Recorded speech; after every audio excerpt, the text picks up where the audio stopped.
Hear me told you. Yo, yo, yo. What them say? Up to the buzz. Me don't know. The buzz. You know how we roll. This is the entertainment buzz. Further on in the buzz. That is why they pirate our things. And them searching and searching. Like gorgeous on a glimpse them away. What we gonna do right here is go back. Way back into time. Sky, are you? All the respect and ice up. Like a flag. Hear me now. It's about it. Dig it way. Entertainment buzz are the real thing, man. Sight.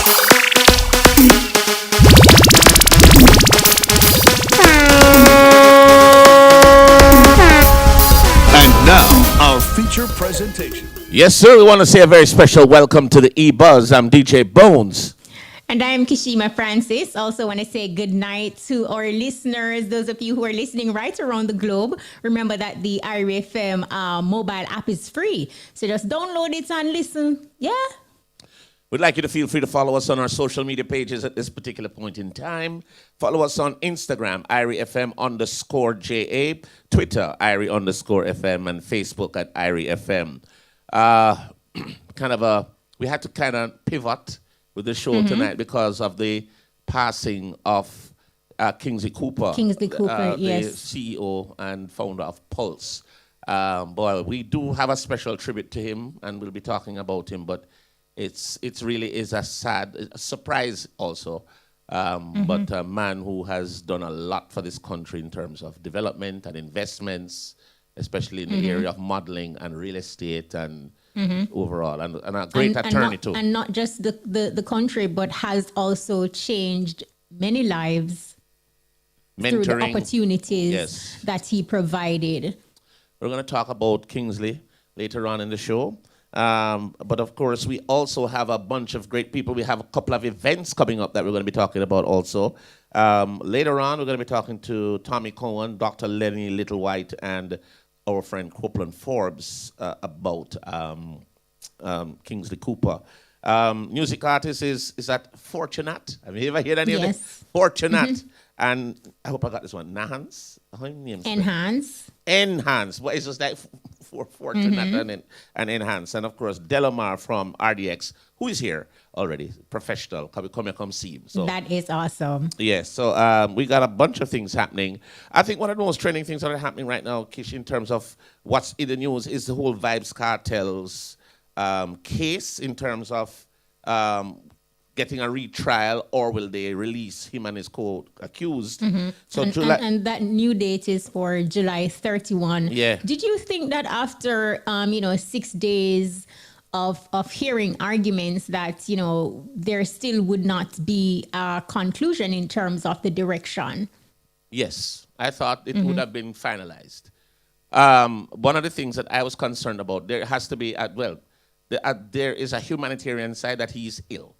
That's one. But they're also saying that if he doesn't get a retrial in a fair enough time, then it needs to just, not happen. It's a breach of their constitutional rights if they sit in jail. And now we're also hearing submissions about the amount of other cases in front of his that need also for a retrial, and there's no date. But they're willing to put this one ahead of theirs, which is not fair. And as early as 2025, we're hearing, no, absolutely.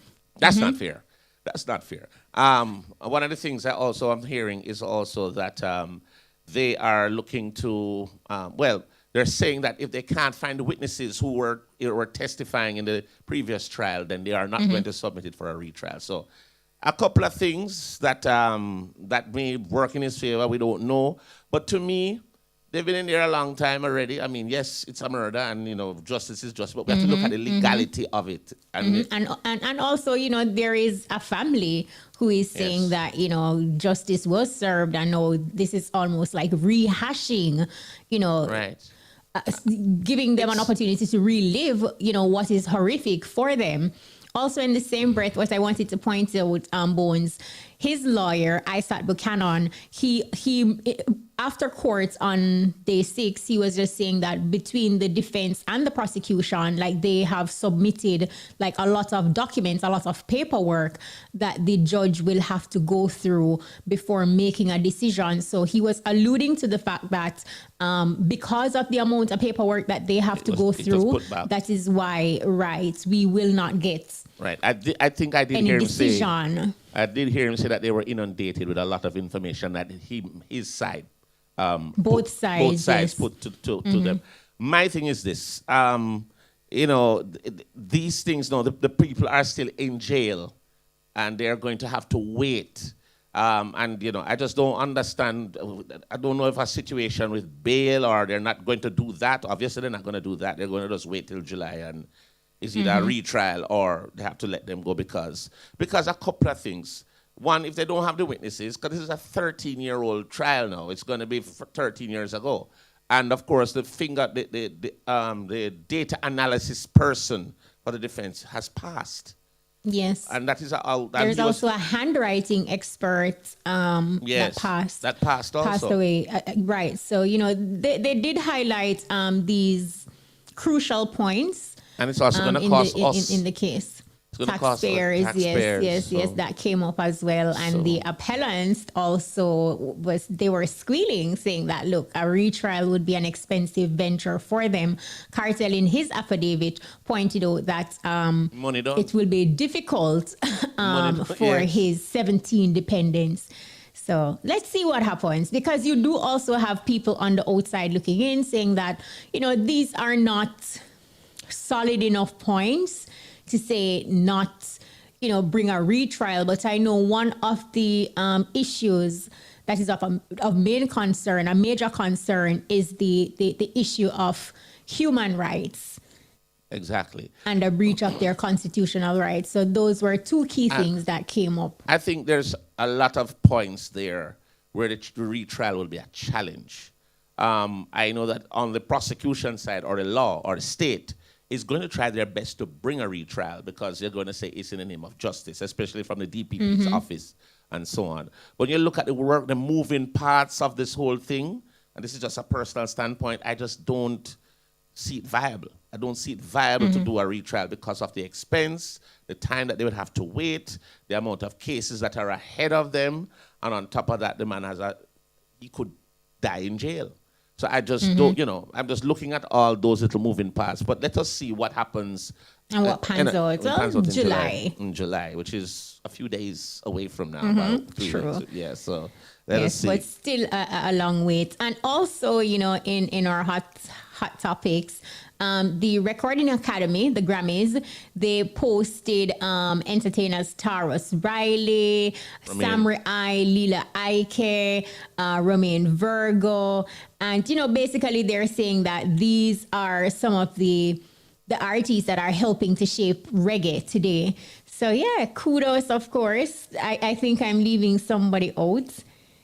Well, I tell you this. Congratulations to Romain. He had a very successful concert over the weekend with the Gentleman Tour. And, Romain has been absolutely solid. I mean, he's the complete performer, the complete artist, the complete entertainer. His music, his performance, just everything, his likability, the way he communicates with his fans.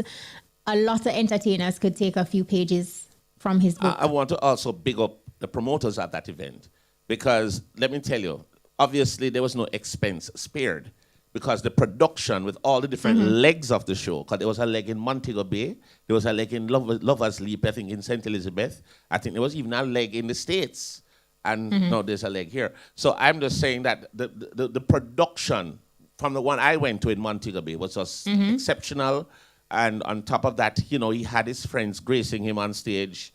The likes of Sasko, and the one in town, Barry Salmon, came and blessed him up also, and Christopher Martin, who was at the others. So, it was a powerhouse, and they were well supported. I mean, the crowd, the turnout was massive. So, congratulations to Romain and the Gentleman Tour, because, yeah. And that is good for him, too, because do you know that there are a lot of entertainers who literally cannot full up a venue? They Their may have the saleability. popularity, but people will not pay to go out and see them. So kudos to Remain Virgo because, like you said, he has done it multiple times. And they've all been sold out. They've all been sold out. Epic. So congratulations to you, Romain. And of course, the production of each show has been excellent. So big up to the people who are, in the promoting side and the production side. Absolutely awesome.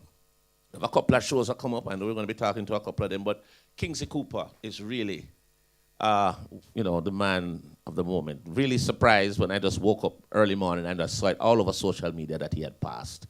And but he's a gentleman who has been very, very, very instrumental in a lot of projects and and investments, and he's a lawyer himself and so on. So Pulse CEO Kingsley Cooper CD has died. Cooper was 71 years old, is most noted for his impact on the fashion world locally and internationally. He headed the famed Pulse Investments Limited until his last breath. Pulse, founded in 1980 by Cooper and Hilary Phillips, is responsible for catapulting many names to the forefront of the fashion world, such as Vogue and Gucci models Nadine Willis and Jonelle McKenzie, as well as Sports Illustrated swimsuit model and Esquire cover girl Carla Campbell, and also Arena cover girl Nell Robinson. Hold on, what name I know? That name I spelled funny, Abercrombie and Fitch. I'm not going to pretend like I can pronounce it. And Fitch campaign and star Orain Barrett and Cosmo cover girl Sonna Gottstock. Schalk. Yeah. Yeah, He had a particularly close relationship with IRFM with his Super Jam concerts, being heavily supported by IRFM's late managing director, Carl Young, who also partnered with him on other entertainment ventures, such as the Peter Tosh concert and museum. Well, and in that note, he was also one of the first advertisers on IRFM and a resource person on Music News, which is now the Entertainment Buzz, and this was now formerly Musically Speaking. So he was one of the first as their resource people. So big up, Sir Cooper. And reflecting on his legacy on the road to success, a few years ago, a conversation I had with him, the attorney at law, entrepreneur, and KC old boy, considered a fashion luminary, had this bit of advice for those who aspire to build empires. We're on our next phase, which is the Pulse Homes, which is 33 bedroom, 3 and 2 bedroom homes, Nice. and about 6 acres of the Villanite property. But we're waiting on all the final approvals now to actually start construction. That is like a $1.5 billion project, and we believe in real estate. We believe in real estate expansion. You make money with real estate in 2-3 different ways. You can build and sell, you can build and keep, and then you earn from rental income, or you can keep and earn from gains in investment property, because property values just keep going up. So it's really a solid foundation that I recommend to anyone, whether it is just a family home, or an investment for a second home, or a business in terms of development, real estate development. It certainly is a good way to go. Yeah, then that's absolutely true. I totally agree with him on that. For reactions on the man and his legacy, we're going to be talking to a few people. So we're going to see if we can get on the line. Tommy Cowan, Dr. Lennie Littlewhite, and of course, Copeland Forbes. Right, so they're there. Let's see if are they ready for us? Oh yes, they're there. Hi, good morning, welcome. Thank you for joining us. Let's see if we can identify everybody separately. Tommy Cowan, yes indeed. Are you there? Yes indeed. Yes indeed. Yes indeed. Dr. Lennie Littlewhite, you there? It's Lennie Littlewhite. My sister was doctor. I got my doctorate yet. All right, sir. All right. And of course, Copeland Forbes. Buenos días, buenas tardes, buenas noches, mi amigo. ¿Cómo está? All bien. ¿Qué tal, mi amigo? Sí, sí. All right, gentlemen. Yes, indeed. Let's in the interest of time, let's get into the conversation. Right. Just first to start off, with how did you first meet Kingsley and what was your initial impression of him? I think we can go with Tommy Cowan and then Copeland Forbes and then Lennie Littlewhite. Well, I could not honestly say right now how I met Kingsley, but I know that what we grew into was a relationship, knowing this, I would want to say, this young man, who we thought was kind of a very creative and I don't, original. before you go any further, I don't want to cut you, but somebody has a radio on, and the radio is giving us a terrible feedback in studio because we're hearing ourselves in the background. Like an echo. So can we turn it down? I don't know who, if any of you have a radio on. We'd rather you listen to the phone. No, not me. All right. I know it's not Copeland, no. So, I'm not near radio. I'm hearing the echo from your side. Hear me there? So I don't know. All right, we're going to see if we can proceed. But we're getting a bad feedback, like a radio is It's not from my side, is it? All right. Oh, is it? I couldn't tell when last I share radio, so. Definitely not you, Copeland. We don't hear it in your background at all. All right, continue, Sir Littlewhite. Go on. Well, when I came back to Jamaica in the early 70s, and I met Kingsley. Kingsley used to operate a sound system, and used to have these fantastic parties while you were still practicing law. And it was the fervor of Jamaica's self, we used to become more nationalistic. And Kingsley said to me that young black men should develop institutions that will create an international platform for Jamaica. I went into film and television, and he eventually left his law practice to go into fashion and entertainment by forming toys. But before that, he used to run parties and run his sound system. He was a DJ. What? That's why I met him first. Party master. Wow. Copeland? Yes, you ready for me now? Yes. Yeah, Copeland, go ahead. Okay, my first time encounter with Kingsley was actually not like Lennie and Tommy way back to those party days. I first encountered and met with him in 1982 when he had his office at Arden Road.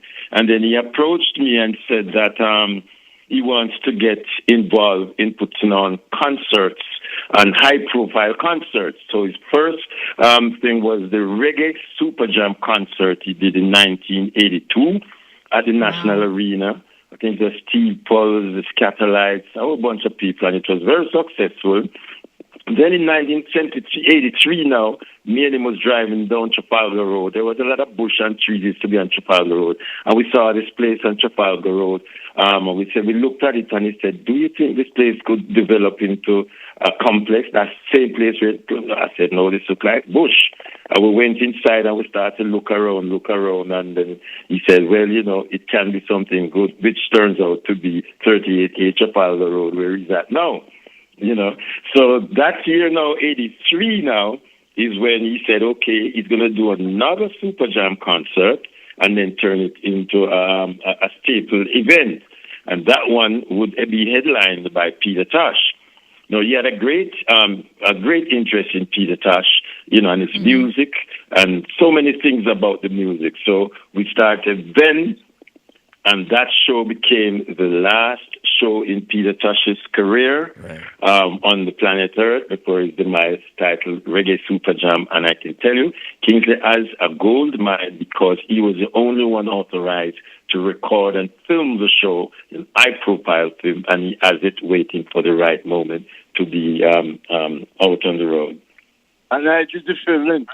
He hired me to do the filming of that show. Yes. I think it was you who did it. And then in 2016, he said to me, I still have this great interest to do something, and we'd like to open up a museum. And I said, great, And then we got together, meetings after meetings after meetings, and then I decided to bring back the Peter Tosh original Word, Sound, and Power Band together for the event and to stage a concert on that same weekend and call it Peter Tosh Week. And hence, it's been a staple event since then. So he played a great role in Jamaica's music culture, especially in putting on live shows and award shows, the Jamaica Music Awards. Yeah. Lennie, Little Bite? Yes. Did you respond? Yes. Yes. Okay. I said yes. Well, one of the things, can you? I think we're talking about how each person met him. What are your? I'm going to ask each. I heard you going all over the place here just now. All right, I'm going to ask each of you now. What is your most memorable time with Kingsley Cooper? Anyone can go first.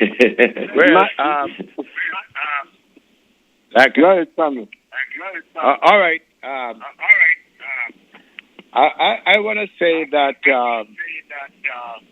really what we're just been said here about Kingsley is amazing, and what he did with the Super Jam, and of course I just want to double down on the fact that he when he did the Peter Tosh Museum and honor the work and contribution of that artist, Cowan can tell you, and Lennie can tell you, it's not the easiest thing to do because in many instances, Peter never got his due and recognition as he should.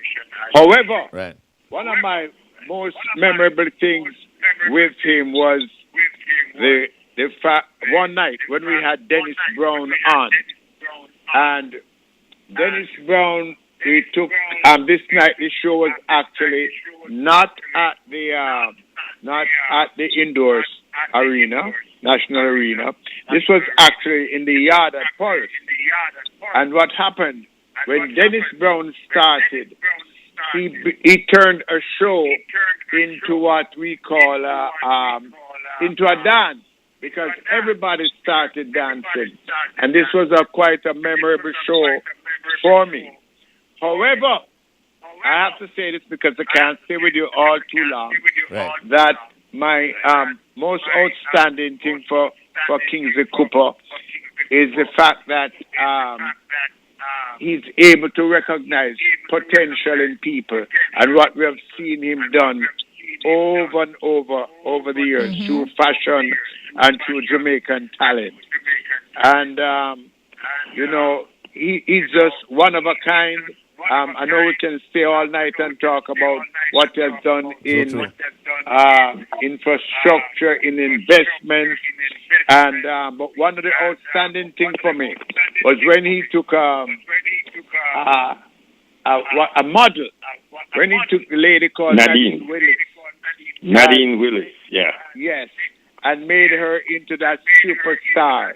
It shows up his belief in people, his belief in potential, and what one can really do with your life if you only decide to sacrifice and put time and work into it. Yeah. Yes. And I call him the father of fashion of the Caribbean, because when he believed in fashion, I don't think much people believed in it, that it had the potential as it did in the Caribbean. Now, you see Caribbean matters all over the world, and this is due to a man called Kingsley Cooper. Mm-hmm. I'd say that my biggest recollection of Kingsley When originally all mothers in Jamaica were brown skin, straight hair, and straight nose.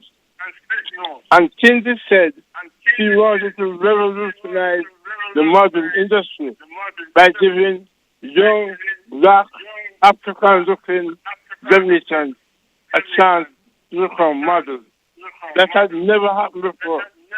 That was a mission that he had, to find young black men and women who did not fit the traditional brown skin profile, and to create an industry where many of those people walk the runways across the road. Somebody like Altia was killed on Essence Power, came out of Tinsley's stable, and there are many others. And that I remember he was consciously pushing for black people to get an opportunity in the fashion industry. All right. I have quite a few, but I'll just focus on one very important one. When he was able to, since 1987, when Peter Tosh passed, right, his M16 shaped guitar disappeared in thin air. And in 2016, he was able to muscle things together and to bring it back to Jamaica through the help of Marlene and some other people and myself, and it's now in the museum at 38A Trafalgar Road. I have to attribute all of that to Kingsley because he worked hard behind the scene to make that a reality, and it sticks out in my memory of him for many years, and will continue to. So may he rest in peace. Yes, I agree. Rest in peace, Kingsley Cooper. We say thank you for all the contribution that you've made, be it in real estate, be it in fashion, be it in business, be it an attorney. We give him thanks. Thanks for his contribution. Yes, Gentlemen. yes. And thank you We so want to much, just gentlemen, send for our sharing. condolences to Sophia. Yes. His daughter Sophia and his Yes. wife Romy. His daughter, Sophia, right. And his And son. wife His Romy. son. And his son. His son's name is Cole. Wonderful youth man. Yes. All And right. we have all been associated with Sister Carolyn for many Yes. years also. Yes. Yeah. Thank you so much, gentlemen, for your thoughts on Kingsley Cooper. Tommy Cowan, yes, indeed. Yes, indeed. Now Yes. we are blessed indeed. Yes, Lennie Little White. It's and blessed indeed now. and sir. Copeland Yes, Forbes. it's blessed indeed. Copeland, your Rolls Royce is back at your hotel, sir. Okay, sir. Thank you very much. All right. And I All right. must say, Thank you, as I'm usual. proud of my second family, the IRFM family. Yes. Kashima, keep up the good work, Bones. You are always you. there, Respect. and to the staff. All right, sir. Respect and One thanks, love. Copeland. Thank you One so love much. to everyone. Yes? One love, one love. Respect. Okay, the next land, Avois in Jamaica, we say, we're gone. All right. All right, thank you, gentlemen. That was a tribute to Kingsley Cooper, yeah. And man was doing big things. Tender age And of his 71. legacy will live on undoubtedly. The tender age of 71. That's a young age these days, you know. Absolutely. Yeah, but the man did a lot, so, you know, and he passed off peacefully.